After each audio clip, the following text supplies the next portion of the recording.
Believe me, it has not been easy.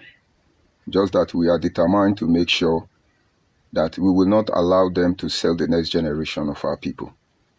This is the continuation of my last broadcast, addressing the issue of insecurity in Nigeria.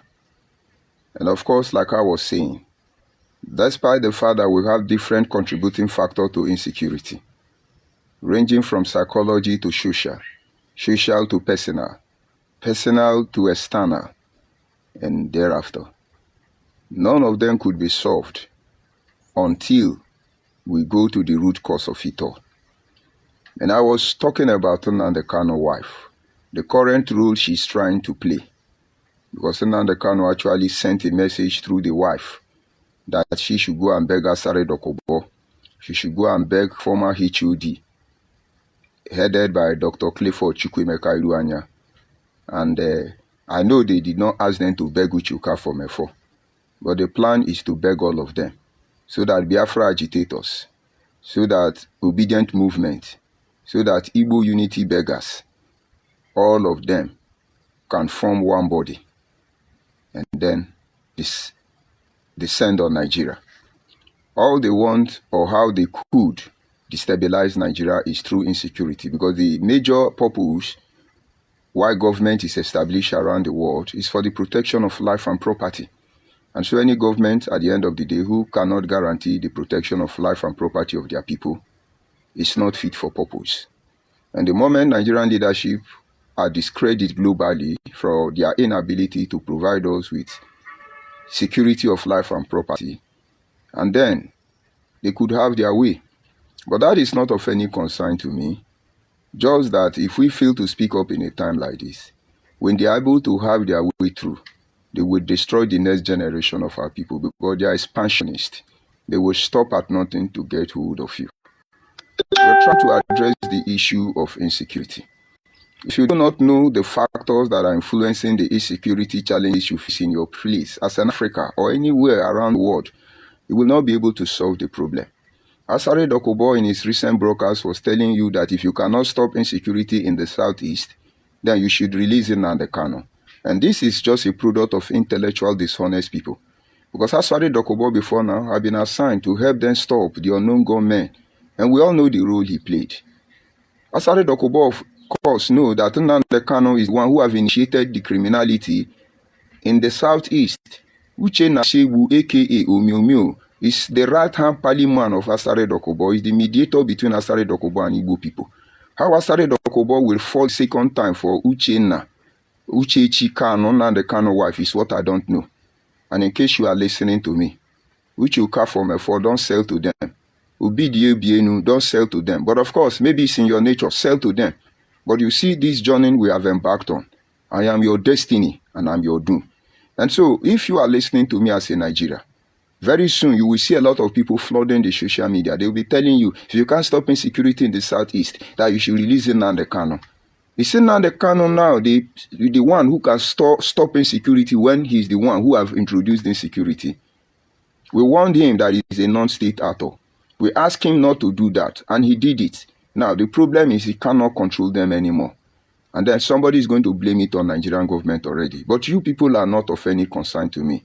I am talking to my Abo people, my Eka people. I am talking to my Anioma people. And of course, to my region, the people of Southsouth. Don't let them deceive you. I am their destiny, I am their doom. They are not going anywhere. Like I said earlier in the other broadcast, the people have been forging war from time immemorial. And all they want is to control your land and your water. And you know what that means. And so to control our land and our water, they have to use one technique or the other. And so you must understand the real cause of insecurity in your land. I lost my father lately. I just came back from the village. And the height of insecurity is alarming. I've been able to work with some of the security outfit on ground, community policing. Of course, if you are from Abo, you will know, those of you in Owa Liru, Owa, Buji Owa, you had a meeting yesterday around power line. I was in your meeting, but you will not know me because I don't sell personality. All the things that were discussed, you could not be able to point out the cause of insecurity. But I did not want to tell you because I do not report to your unit. I am the one who tells you or tell you how to go about it. And of course, those of you in Urubu land, Obiaroko and its environ, go and find out who is in charge of the community policing there. It's my uncle. But I will leave it at that. I will not be specific so that you not understand. But too many Wunyabo, you are from Abo, to tell you I'm not bluffing. The community policing now, or what? You heard your meeting around Power Line. I will not mention the place. I was there yesterday, or rather day before yesterday, being Saturday, at about 10, 11. I was in your midst. We ate, we did everything, but you never know who I am. It's not necessary. So addressing the issue of insecurity implies that you must know the cause of that insecurity. That is the only time you can solve the problem or the issue of insecurity. Boko Haram are still ravaging the north today because it is politically influenced. It is considered an external factor. Of course, unknown gunmen in the southeast, you cannot stop it because it is as a result of external factor. These are some of the handiwork of Igbo politicians.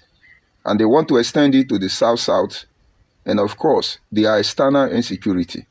And so when some gullible people have been paid behind the scene to come and solve the issue of insecurity, the very insecurity they introduce, you should understand that they are not interested in the security of your life and property, which is the only thing the government of the day were meant to give to our citizens. Now, let me break it down and make you to understand. If you want to solve the problem of insecurity, you go down, find out how did it start. If you're able to tell yourself the truth, there will be no story of insecurity. And the greatest mistake we have been making all this while is thinking that insecurity is when you encounter Fulani headsmen, when you encounter kidnapper and others. No, that is the primary cause of insecurity. But the main insecurity is the one that is organized by the mafias under the conspiracy theory. They will pretend to give you security, but yet they are the threat to everything that you are supposed to be. Let me see how I can be able to present it to you. While I went to the village going about discussing the arrangement of my father's burial, and then I started going to the farmland. I told them I want to go and see our farm, how it is. I actually wanted to go to the house we build in the farm. We build houses in the farm. We call it Ulubi. You can't enter Ulubi and come out empty-handed. And I know if I go there, they will cook food for me with fresh bushmeat, fresh leaf. I wanted to feel the taste again. And they told me they don't build such house in our villages again. And I say, why? They say because insecurity. People don't go farm again. They have to do meeting, gather and go to farm like in group because they are kidnapping them. Who is kidnapping them? When I was in IPOB, we begin to shout, "It's a Fulani herdsman, oh! It's a Fulani herdsman, oh!" I didn't tell them anything in the village. And I asked them, are you sure our Saman can come all the way from Sokoto, Kano, Medugri, Wangwalada, and come and kidnap you people in the bush here and walk away freely? They said that is what they don't understand. But let me tell you the truth. They are not responsible for the insecurity in our land.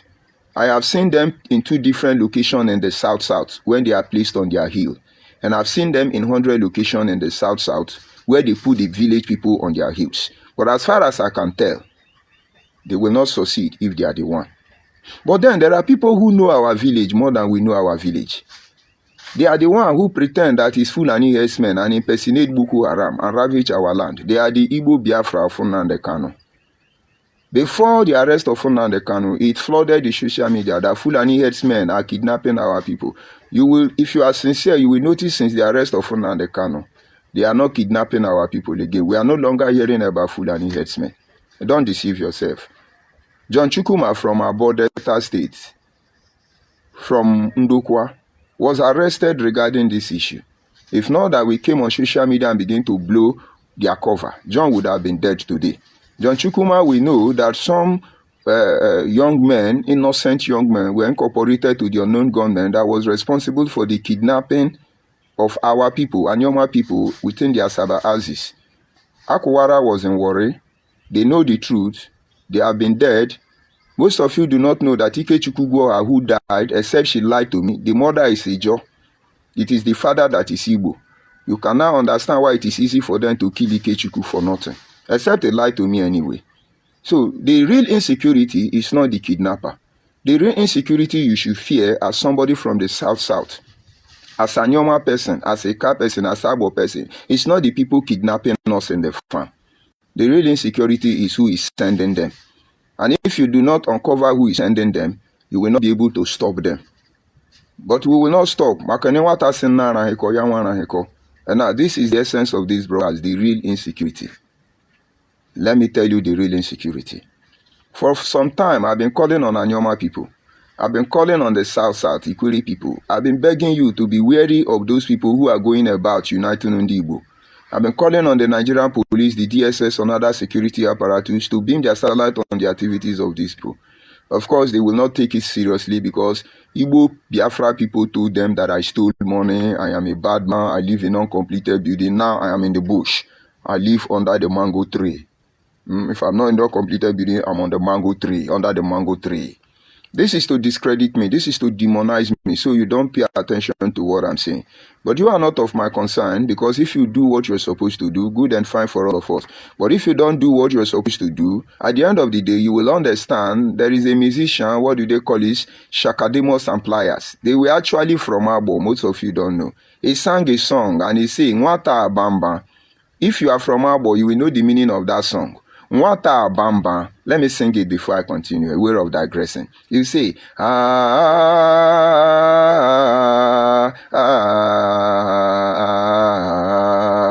this man don't trouble no one. But if you trouble this man, it will bring a bam bam. Nwata Bamba. Nwata Bamba. If you like, solve it. If you don't like, don't solve it. I've been telling you people, all these Igbo unity beggars, they are worst. You can see how they insult the Oba of Benin, insult all the Benin people. You can see what they are doing. And we're calling you, pay attention to what they are doing. You're not getting it. If you're listening to me, all those of you united on Igbo, I have warned you before now. You say Abo is Igbo, Anyocha is Igbo, Osimili is Igbo, Ndokwa is Igbo, Ikwiri is Igbo. Why is Ohaneze Ndigbo amending their constitution recently? That is why we beg Ned Nwoku, Senator Ned Nwoku. You are not even up to the shadow of, what do you call him? Denis Osadebe. It is the betrayal of Denis Osadebe that crippled the project known as Anioma. Your own will further divide us. And be rest assured, we are divided already. If we unite, it's because we want to give it a try. Ndokwa is on his own. Anyocha is on his own. Ushimiri is on his own. Eka is on his own. Our survival will be determined if we agree to come together. And it's applicable to the Edus, Esako, Ekpoma, Awuchi, and Urumi. All of you and your survival will be determined by your ability to incorporate one another. It's applicable to the South-South region. Urobo Ishekiri Ogoni, Ibibu Efik Anang, Ahoda Abu Adua, all of us within the South-South region, Ogoja, we are all separated already by nature.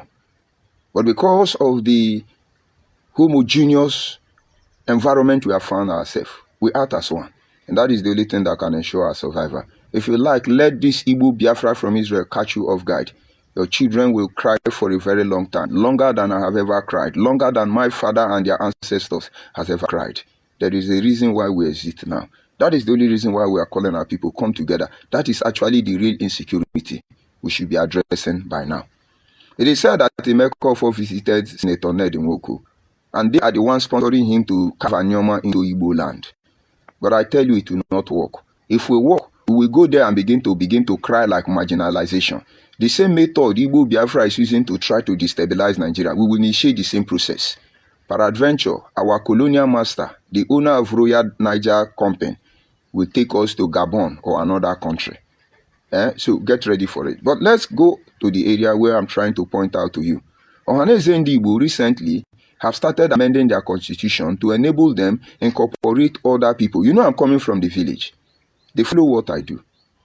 And then former governor of Delta State, Ifeanyi Okowa, was coerced that before Igbo people will support him as Atiku deputy, that he has to go and pay due to Ohaneze Ndigbo. And when he refused, they accused him. That made him to come online and issue that press communique that he issued. But of course, he told us he was not ignorant. That is why most of the utterance, most of the things he said there were influenced by the single notion, but.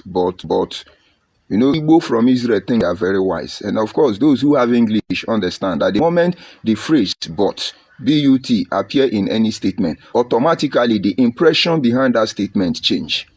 So when they ask him, are you an Igbo? He said, the issue of whether I am an Igbo is not to be discussed. I am an Igbo, but I am an Igbo, but I am not an Igbo.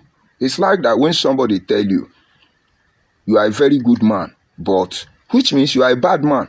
And when somebody tells you, you are a very bad man, but, which means you are a good man. So, Senator Ifeanyi Okowa, to fool you people who think you are wise people will die for foolish man backyard. He told you, I am an Igbo, but, and then he continued. If it is about the Igbos in the Southeast, he stopped it. The only person who has come out and tell you holistically that talking about whether you are Igbo or not Igbo is not the issue, but that the Igbo should go home and put their house in order, was the Omo of Okana. And in less than a year, she publicly disassociated from Igbo and encouraged the Igbo to go back and put their house in order. She was killed. We are not talking about how she died because there is no need to drag her reputation into the mud. She's lived a fulfilled life. She's been able to put things in place none of you can destroy, and she have moved on. We will forever remember her. And those Anioma people out there who are listening to the broadcast, remember her anniversary. Her work in our land cannot be forgotten in a hurry. May her soul rest in peace. And so, I need you to go back and find out why is Ohaneze Ndigbo, after almost 50 years of Ohaneze Ndigbo, has come up with a constitution that does not favor us, that does not accept us, that does not incorporate us, and now they are amending the constitution to incorporate Ikwere man, to incorporate Igbo man. And now you notice the issue of Igbo unity. They are not saying anything. My brother, the real insecurity is these people rewriting our history without us saying anything. Because they will not drive away from farm, as the Fulani are doing. This time, they will kill you, give you a tapia, poison you, and take away your land. Any of your children that will survive their onslaught will live like a vagabond across the globe for all eternity. This is the real issue of insecurity. That is what they do. They always attack the page when I begin to hit them hard. But they are, it's as simple as that. And so the people of the Southsouth should understand that the kidnapping in our farmland, the atrocity of unknown gunmen in our land, the Igbo Biafra trying to rewrite our history, that is the worst insecurity we need to address. There is a massive incursion of Biafran people around the world. We have started converging around one another. Understand, it is not for anybody to answer supremacy, to be the shaman. No, we want to save ourselves from the true state of insecurity, which is the Igbo Biafra who say they come from Israel, who are jumping up and down, forcefully uniting all of us. Now, let me tell you, they said Ezechime is an Igbo man, and the Ezechime is Igbo dialect. But I tell you, in the real vowel of Ezechime, it's not Ezechime. And even if you say Zechime, which us will say it has meaning in Igbo, Igbo don't use me, they use ka. So you would have Ezechika. They don't use me. It's like Onyema, where Igbo use A, Anioma use E. They told you Ezechime is Igbo man. And now, why will Ezechime, an Igbo man, begin to use the symbol of royalty and authority of the Benin people in his palace? Go to Ibuzo. Go to Ibuku. Go to its environment, Useluku. You will see the symbol of royalty of all the king, from Anambra down to wherever, even the village of Suwore. All of them use the symbol of Benin, royalty, and authority. And so the Igbo people who manage to give us their language, as they say is their language, the Igbo people who manage to give us our name, as they claim, it comes to the place of royalty and authority, they couldn't influence it. What did they tell you? If you are an Igbo person listening to me now, let me advise you. Your fathers were not as useless as you are today. Your fathers were not as hopeless as all of you are today. Ranging from what to Ohaneze Ndigbo, another hopeless, useless sociocultural. No, your fathers were not as useless as you people are. Your fathers were approachable. Your fathers were loving. They were very peaceful. And those was the nature we saw.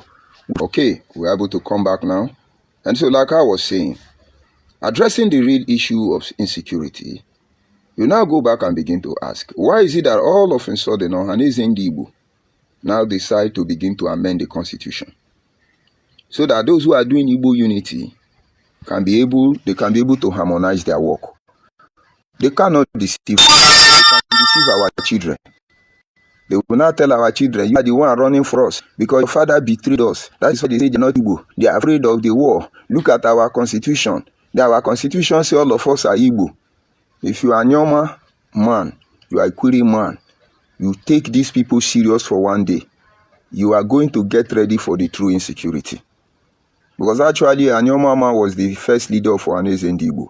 Their betrayal nature, because we have this program going on different platforms. And now that we are back, as I was talking to the Igbo people, your father was not as useless as all of you. But look at what you are, so they are back. So like I was saying, your fathers were unique, they were sincere, they were approachable. I'm talking to Igbo people. But how they were able to give to criminals we are seeing everywhere today, I don't understand. So they are criminals. These ones are criminal. Because if our father have encountered the level of criminal-minded individual who paraded themselves as Igbo, to worsen it all, they will tell you they come from Israel. You should be ashamed. Let's assume we are Igbo now. The question you should begin to ask yourself is, why are we now all of a sudden disassociate one day now and say we are not Igbo? And so, Anioma people, Ikwiri people, Southsouth people, we understand that many of you cannot go to farm anymore. We understand that there are kidnappers in your community. We understand that there are drug addicts, abuse in our society. But that is not the insecurity. Why we have this kidnapper all over our community? You will see they will not be there. And the only reason they are there is these Igbo people who say they come from Israel. They want to corrupt our history. They want to steal our heritage. They want to lower our value system. They want to prove to United Nations and other international media